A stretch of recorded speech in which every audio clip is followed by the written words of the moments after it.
You're listening to Winnipeg's Classic 107. My name is Simon Rusnak. Earlier this week, we saw news of a heartwarming story about an inspired performance created by a clever solution.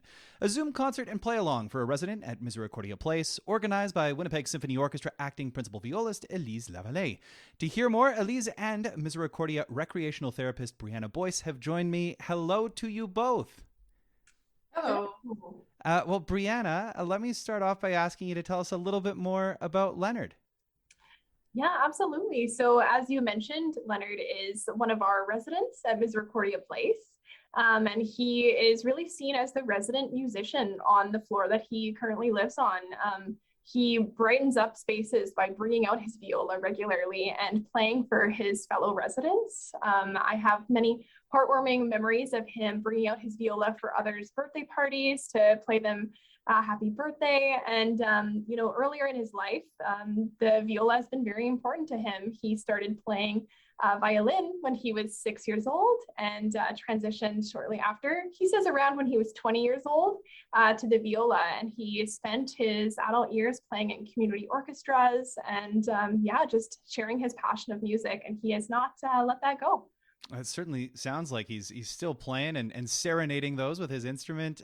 Elise, how did you get connected with Leonard and the team at Misericordia Place? I just got a call from our personnel managers saying that Misericordia had contacted the WSO, something about a dream come true. Would I be interested in a little meeting, playing some kind of thing, since, some people can't come to the WSO quite yet. And right away I thought, yes, this is totally my kind of gig.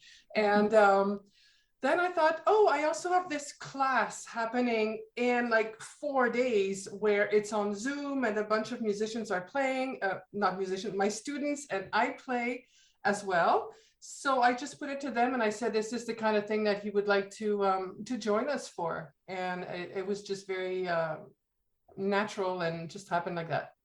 Well, I mean, like you say, you've got students, mature students, ages 70 plus, and I think some of the students recognized him. Is that right?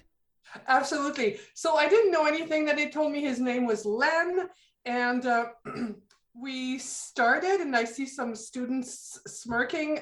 There's a big body of people in Winnipeg who play and who sing all their lives, right? So this is the case. They're not beginners. They've played all their lives. They used to take lessons. Some of them did bachelors in music even. And so they met Len through these various orchestras or chamber music or festivals or all this very rich music life that happens. So yeah, they said, so they all knew him actually from the past. Well, what a nice Zoom reunion. And I think it really speaks to just how connected the music community is here, not only in Winnipeg, but in the province. Brianna, can you tell us a little bit more about the programming that you do at Misericordia Place and what programming like this does for residents at personal care homes?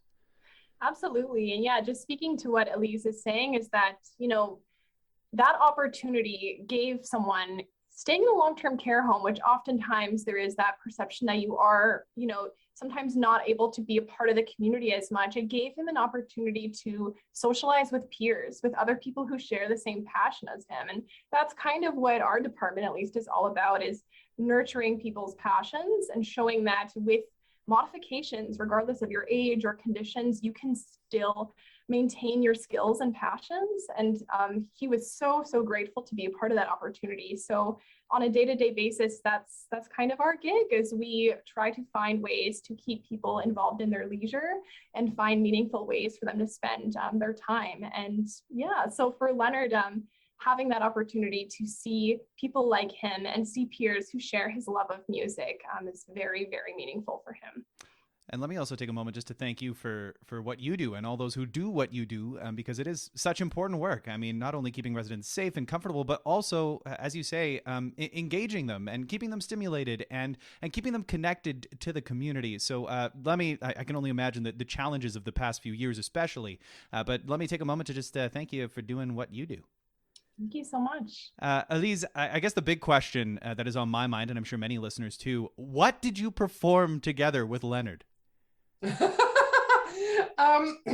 Well, my students played what they're working on. So we do monthly, what we call master classes. And the plan is to keep including Leonard if he wants to be there. Oh, wonderful. So they play for others what they've been working on. It's an occasion to be a little bit nervous, maybe get some feedback from me and just share music. It's so important to have those goals and to feel the community.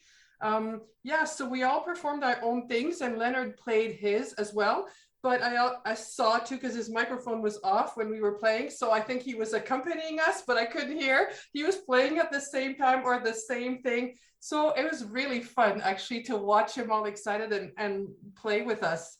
It was it was a really fun event. Mm-hmm. And I would like to send out there already that I spoke with the WSO and we're trying to launch something where we have a little bit more of this openness with a lot of us musicians have this in our heart or in our mandate to be there and to share music, of course.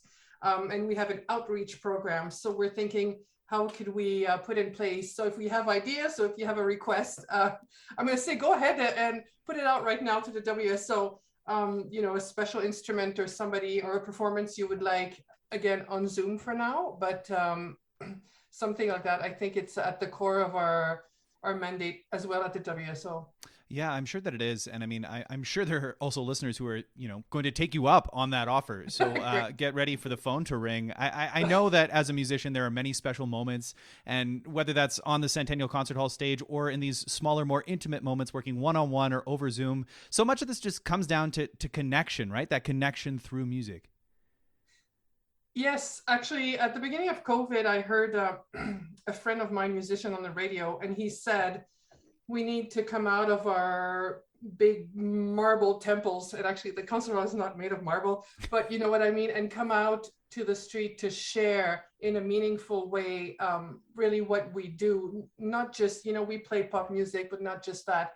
And I think for me that really hit a chord. Is that the expression? I forget. Anyways, I'm going to say hit a chord.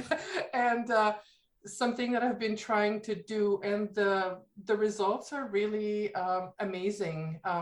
As you know, I have done as well concerts in backyards and in parks and stuff over the summer, and we'll resume that once the snow is gone. Yeah. Well, we're all looking forward to it. And in the meantime, we have these Zoom options available to us. Brianna and Elise, thank you so much for telling us a little bit more about this heartwarming and inspiring story today. Absolutely. And if I could just add as well, this whole initiative is because of this Around the World Manitoba edition that we are spearheading here at Misericordia. And so if anyone was interested in learning more about Leonard's story or in possibly donating to the fundraiser, you can visit misericordiafoundation.com and hear more. And we will be sure to get some links up on the Classic 107 website too. Take care, both of you. Thank you so much. Thank you.